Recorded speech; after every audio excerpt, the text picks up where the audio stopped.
Have you ever really thought about what it means to, cultivate a truly flourishing inner life? I mean, not just getting by, but genuinely thriving from the inside out. And what if, maybe, ancient wisdom actually held some surprising shortcuts to that kind of deep inner freedom? Well, today, that's exactly what we're doing, taking a deep dive into some fascinating insights from a collection of ancient Pali texts. We've been looking at two key sections. Think of them like these really comprehensive ancient guides. They lay out these very systematic ways to cultivate your mind and ultimately find liberation. Right, and our mission here really is to pull out the timeless, actionable wisdom from these texts. We're talking about conduct, mental states, and yeah, that ultimate goal, inner freedom. We want to give you a pretty direct route to understanding how these things connect without you feeling like you're drowning in, complex history or philosophy. Because these aren't just dusty old documents, are they? They feel incredibly practical, like guides for well-being that are just as relevant now as they were thousands of years ago. Okay, so let's unpack this. There's a core principle in one of the texts, the Kimathya Sutta, that's really striking. The big idea seems to be that inner peace isn't something you like, force, or chase down. Instead, picture this precise chain reaction, almost like dominoes, perfectly lined up. Each good state just naturally leads to the next. That's a brilliant way to put it. And yeah, the progression is laid out beautifully. It starts with good conduct, your basic moral precepts or sila, and the direct purpose of that, the absence of remorse. When you act ethically, that sort of nagging feeling, that regret, it doesn't have a foothold. That makes so much sense if you're consistently acting while you're not carrying the heavy internal baggage around. Exactly. And without that remorse, what comes next? Joy. It just arises naturally. And this joy, in turn, that's the purpose, the reason for rapture, or the sense of delight. From that rapture, then you find this deep tranquility. And tranquility, well, that paves the way for real happiness. Happiness then becomes the necessary condition for deep, focused concentration, or samadhi.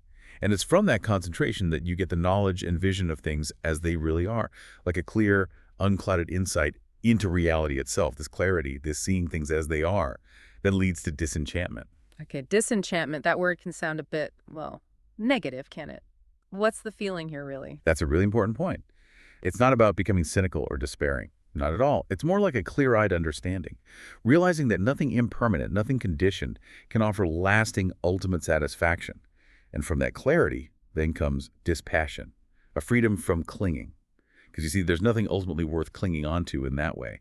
And finally, dispassion culminates in the knowledge and vision of liberation, the ultimate freedom. Right.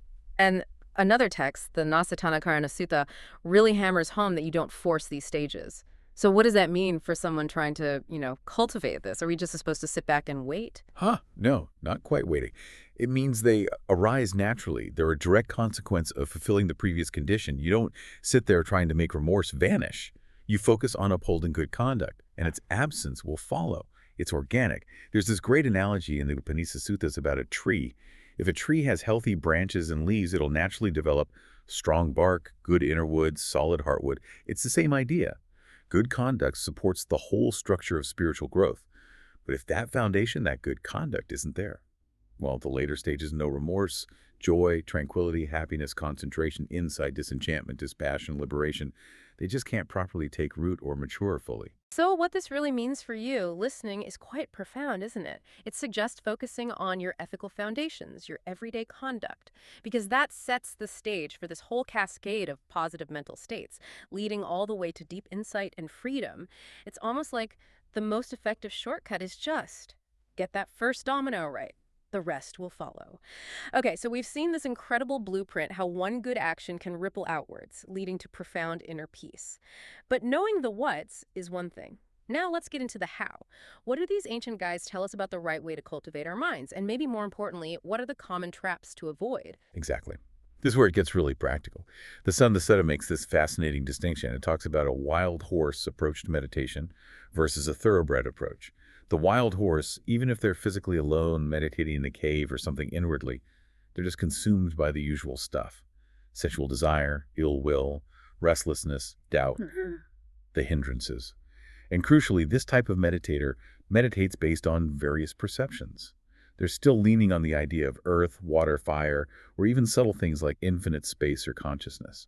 So they stay tangled up, dependent on these objects, never truly free.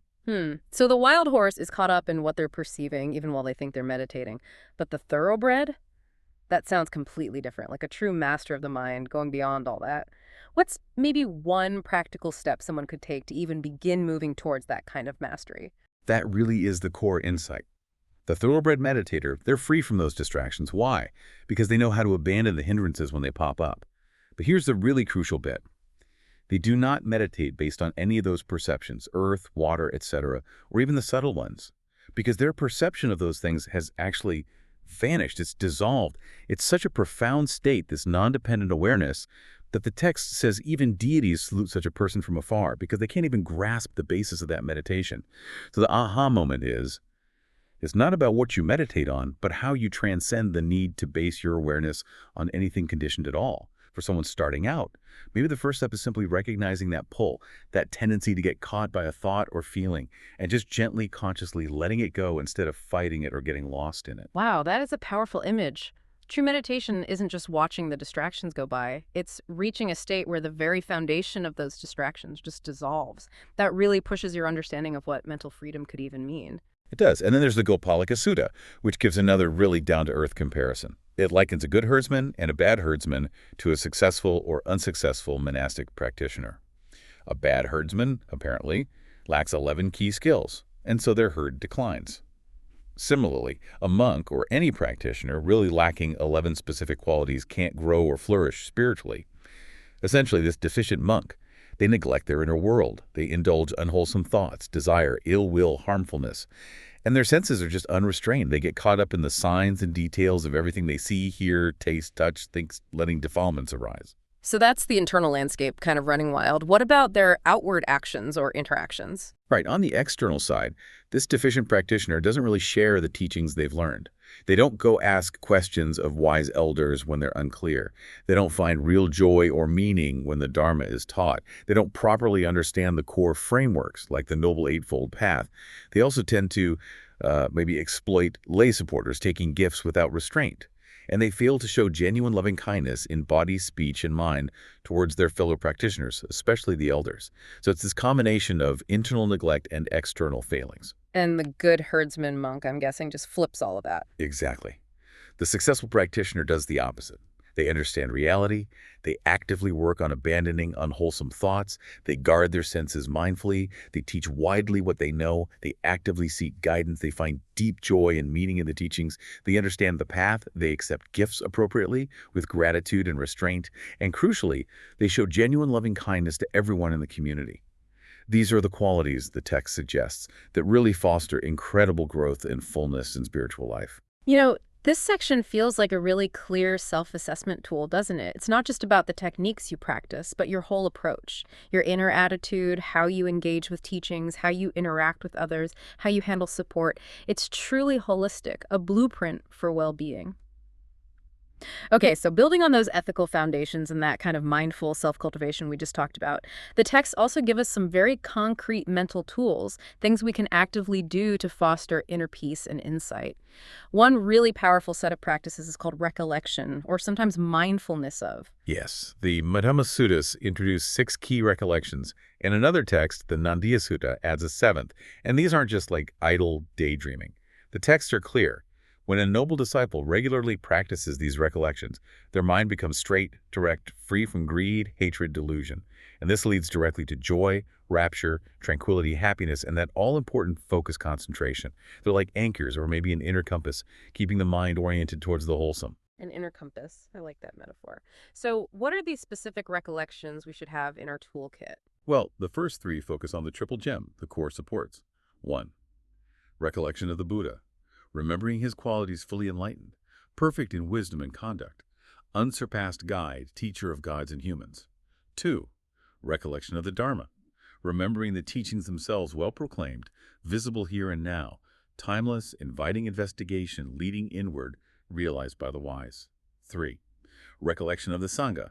Remembering the community of noble disciples, those practicing well, worthy of respect and offerings. Then the focus shifts inward to your own virtues. 4. Recollection of one's own morality, sila. Reflecting honestly on your own ethical conduct that it's unbroken, untainted, liberating, praised by the wise. 5. Recollection of one's own generosity. reflecting on having a mind free from stinginess, being open-handed, finding joy in giving and sharing, and then a broader reflection. 6. Recollection of deities, reflecting on the qualities faith, morality, learning, generosity, wisdom that allowed beings to be reborn in heavenly realms, and seeing those same qualities even nascently in yourself. And finally, the 7th, for the Nandiya Sutta, which is so important. 7. Recollection of good friends, Karimakapa, acknowledging how fortunate you are to have compassionate friends who offer guidance, support, and wise counsel. Those all sound really powerful, grounding, but how do we use them? Are they just for when you sit down to formally meditate, or is it something you weave into your day? Oh, definitely woven into the day. The Dutiya Mahanama Sutta is very explicit about this. It says, practice these recollections continuously, while walking, standing, sitting, lying down, while you're working, even when you're surrounded by family life. They're meant for integration, not just isolation. And then the Nandiya Sutta gives these great analogies for their effect. Practicing them is like turning a dirty pot upside down. It empties out all the unwholesome stuff and doesn't let it back in. Or like a fire burning through dry grass, it just consumes the unwholesome without turning back. That's really inspiring, actually, like a mental detox kit you can carry around with you, constantly resetting your inner state. And speaking of practices that infuse our whole being, these texts also talk a lot about loving kindness, or metta. What are some of the specific, maybe even surprising benefits mentioned for cultivating that quality? Yes, the Mitani Sasa Sutta. It lists 11 very tangible benefits of cultivating metta. And it stresses this is when it's really practiced, developed, made a basis, consolidated, really worked with. What's amazing isn't just the list, but how it shows that radiating kindness outward has these profound effects inward and on your experience of the world. It's this incredible positive feedback loop. The benefits are quite specific. 1, you sleep peacefully. 2, you wake up peacefully. 3, you don't have bad dreams. 4, you become dear to other human beings. 5, you even become dear to non-human beings. 6, deities protect you. 7, you're less likely to be harmed by things like fire, poison, or weapons. 8, your mind concentrates quickly and easily. 9, your facial complexion becomes serene, radiant. 10, you die unconfused with clarity. And 11, if you don't reach full liberation in this life, you're reborn in a high, blissful realm, the Brahma world. Wow, that is a truly comprehensive list. It covers everything from better sleep tonight to your trajectory beyond this life.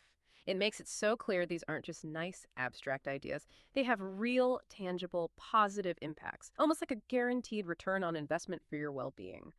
Okay, we've covered the ethical foundations, the practical tools like recollection and loving kindness. Now let's venture even deeper into the path towards ultimate liberation itself and these states of mind that almost seem to defy normal understanding. We're talking about truly transcendent awareness here. Exactly. And the Ekādasakonipāta Sutta is just remarkable for this. You have the Venerable Ananda explaining to a lay follower, Dhamma, this single Dharma, this single teaching or principle taught by the Buddha. And this one thing leads to the mind's complete liberation, the end of all defilement, supreme peace. But this single Dharma isn't just one thing, it's actually this amazing collection of profound meditative states, each one described as a potential door to the deathless, to liberation. First, you have the 4 jhanas. These are these progressively deeper states of meditative absorption. Think of it like climbing a staircase of inner stillness. You move from intense joy and delight to pure happiness, then profound tranquility, and finally this deep, unshakable equanimity. But here's the crucial part. For each of these amazing states, the practitioner reflects, wait, this jhana state, as blissful as it is, it's also conditioned. It arose because of causes, and anything conditioned is impermanent. It's subject to ceasing. That reflection, that insight into its nature, that's the key. It's not just getting into this gate, but seeing its impermanence that leads towards liberation. Then you have the 4 divine abidings, or Brahma Viharas. These are states of boundless awareness, spreading infinite loving kindness, compassion, sympathetic joy, and equanimity out in all directions, filling the whole world. And again, the same crucial reflection applies. This beautiful state of mind, this liberation of mind through loving kindness, it's also conditioned, volitionally produced, and anything like that is impermanent, subject to cessation. Seeing that also leaves liberation, or at least a very high rebirth. And finally, there are the 3 formless attainments, going beyond even subtle forms, meditating on boundless space, then boundless consciousness, then the sphere of nothingness, these incredibly refined states. But even here, the same insight is the doorway, recognizing that even these peak experiences are still conditioned, still impermanent, That's what unlocks ultimate freedom or ensures a favorable rebirth. So it's this recurring theme, isn't it? It's not just about achieving these incredible states of mind, but it's the wisdom piece. Truly understanding their conditioned, impermanent nature, that's what actually unlocks the door to ultimate freedom. No wonder that lay follower, Dasama, was so blown away. He apparently exclaimed he'd found 11 doors to the deathless. And the story goes he was so inspired, he immediately gathered the monks, made huge offerings, even built a monastery. That really shows the power these teachings had. Absolutely. And building on that, there are a few other suttas, Bhaimasanya Sutta, Manasikara Sutta, and some later Samadhi Suttas, that explore something even more, well, profound. They pose this really intriguing question. It goes something like, can a monk achieve a state of concentration so deep that they are not perceiving the physical elements earth, water, fire, air, nor perceiving the subtle realms infinite space, infinite consciousness, nothingness, not even that state of neither perception nor non-perception, not perceiving this world or the next, not perceiving anything seen, heard, sensed, cognized, attained, sought after, or even mentally pondered, and yet they still are perceiving. Whoa, okay. That sounds like a complete contradiction. Paradox. Yeah. How can you possibly be perceiving, but at the same time not be perceiving any of those things from the most basic elements to the highest mental states? It sounds like a riddle. It does, doesn't it? But the answer points to this truly transcendent awareness. The text explains that the monk's perception in this state is focused entirely on something beyond all those conventional and subtle objects. They perceive one thing. This is peaceful. This is sublime. Namely, the stilling of all formations, the relinquishing of all attachments, the destruction of craving, dispassion, cessation, nibbana. So it indicates this level of concentration where the mind has completely transcended all ordinary sensory input, all thoughts, all concepts, even the highest meditative attainments we just discussed. Imagine awareness itself becoming utterly still, utterly silent, and focused solely on the ultimate reality of peace, cessation, liberation, nibbana itself. That idea, perceiving without any of the usual content of perception, it really does stretch your understanding of consciousness, doesn't it? It's like operating on a completely different frequency of being, a mode of awareness beyond our normal categories. Yeah, it's a lot to think about. So we've really journeyed through quite a landscape of ancient wisdom today, haven't we? Exploring those deep causal links between our everyday conduct and our inner states. Looking at the practical skills needed for cultivating the mind, like that thoroughbred approach, and touching on these incredibly deep forms of concentration that point towards ultimate liberation. What's so consistently fascinating, I think, is how practical these texts are. Despite their age and depth, they're not just giving abstract theories. They offer concrete instructions, vivid analogies like the tree, the herdsman, the overturned pot, and this unwavering focus on cause and effect, right from basic ethics all the way to the cessation of suffering.